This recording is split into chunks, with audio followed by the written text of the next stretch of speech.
शादी तो सबकी होती है, जिंदगी में जो बहुत कुछ करता है उसकी भी शादी होती है, और जो कुछ नहीं करता उसकी शादी ही होती है। शादी तो सबकी होती है, सबकी नहीं होती। लेकिन हमारी इंडियन टीवी सीरियल्स में शादी जैसी नॉर्मल सी चीज भी नॉर्मल नहीं हो सकती।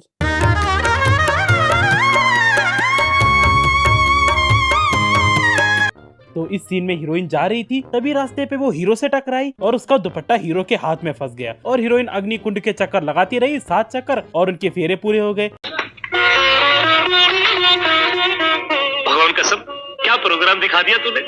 हीरो तो आवाज लगा रहा था, लेकिन हीरोइन ने ईयरफोन लगा रखे थे। अब ईयरफोन इतने भी क्या अंदर लगा रखे थे हीरोइन ने। वो क्या है ना, जब तक मैं लिप रीड नहीं करूंगी समझूंगी कैसे, मैं बहरी हूँ ना। और हीरो भी ऐसा नहीं कि थोड़ा रुक जाए, मतलब हीरोइन इतनी तगड़ी थोड़ी है कि हीरो को पूरा अपने तरफ खींच देगी। और हीरो भी क्या इतने धीरे धीरे बोल रहा था, थोड़ा जोर से बोल लेता। देख नहीं रखा हीरोइन ने हेडफोन्स लगा रखे हैं। भाई साहब इतना पढ़ा लिखा होता तो चने बेचता। इस सीन में हुआ क्या, नागिन विलन के पास रूप बदल के गई और उससे प्यार करने लगी और वापस आ गई। नागिन करना क्या चाहती थी? नागिन पति से नफरत करती है और विलन से इश्क लड़ा रही है। लेकिन नागिन के बारे में कुछ गलत मत बोलना, नागिन का गुस्सा बहुत ही खतरनाक है। यकीन नहीं आता? ये देखो।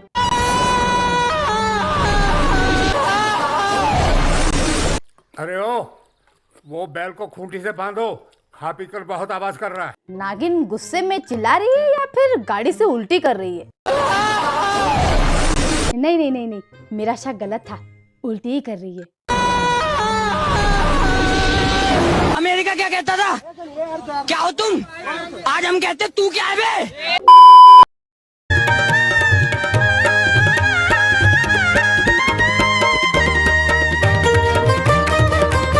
तो देखो, हीरोइन की शादी हो चुकी है लेकिन वो मांग नहीं भरना चाहती। तो हीरो आया, जमीन पे बहुत सारा तेल गिरा था जो कि घर पे नॉर्मली गिरा ही रहता है, और उसमें फिसला और हीरोइन की मांग भर दी। देखो कितनी कैजुअल सी चीज हुई।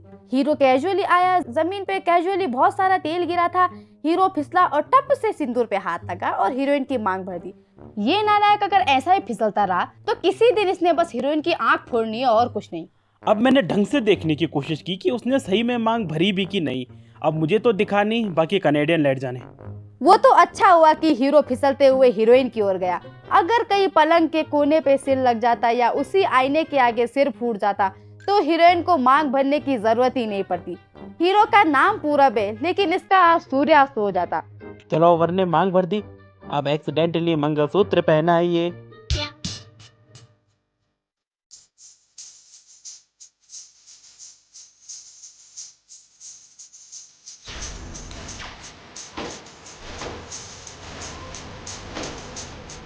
अब इस सीन में हीरो अपनी बीवी को मंगलसूत्र पहना रहा है और हीरोइन दूसरी तरफ मंदिर के चक्कर लगा रही है, और ऊपर से एक घंटी गिरी, हीरो के हाथ पे गिरी और मंगलसूत्र सीधे उछल के गया हीरोइन के गले में।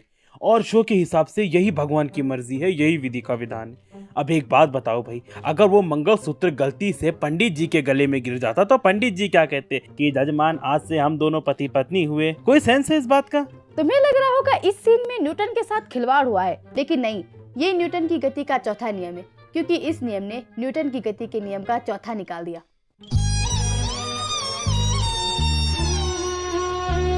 न्यूटन जी, आप इसके बारे में क्या बोलना चाहेंगे? अरे ना, मुझे कुछ नहीं बोलना। अरे मुझे तो फिजिक्स आती ही नहीं, मेरी तो बीए में संस्कृत थी। और अगर गलती से वो घंटी हीरोइन के सर पे गिरी होती तो मंगलसूत्र हीरो पहना रहा था, मांग घंटी भर देती। इस सीन में अनुपमा की बेटी आग में फंस गई है, अंदर उसकी बहू बेहोश पड़ी है। तो इस सिचुएशन में क्या करना चाहिए? घर के सभी लोगों को आग बुझानी चाहिए, लेकिन नहीं, घर के सारे लोग एक साइड में लाइन लगा के खड़े होकर बस चिल्ला रहे हैं और इंतजार कर रहे हैं कि अनुपमा अभी आएगी और आग बुझाएगी। सामने इतने सारे लोग थे और आग इतनी कम कि सब एक साथ वहाँ थूकते भी तो आग वैसे ही बुझ जाती। घर की बहू बेहोश पड़ी है, बच्ची अंदर चिल्ला रही है, लेकिन घर वाले। और तब अनुपमा आती है और दोनों को देखती है। मेरा एक बेटा बेहोश हो गया, एक बदहोश हो रहा है। तो फिर अनुपमा अंदर आती है और अपनी बेटे को बचा लेती है। लेकिन एक मिनट, जिस रास्ते से अनुपमा अंदर गई उसी रास्ते से उसकी बेटी भी तो बाहर आ सकती थी ना। अनुपमा पहले बाहर से अंदर गई, अपनी बेटी को बचाया, फिर बेटी को लेके बाहर आई, फिर बहू को बचाने के लिए दोबारा से अंदर गई। दोनों को एक ही बारी में ले जाती।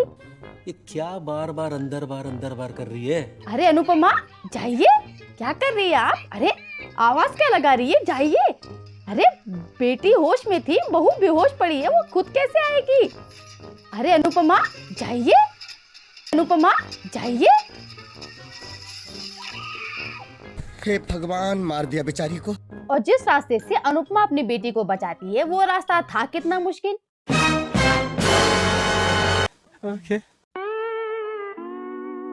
जो भी इस चांद का टुकड़ा सबसे पहले यहाँ पे लेके आएगा वो मेरा शौहर बनेगा।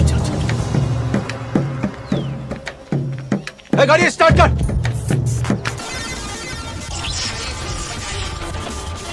हमने चांद का टुकड़ा तोड़ दिया। बम बम बोले, बम बम बोले, बम बम बोले, बर्फो के क्या हो, बर्फो के क्या हो।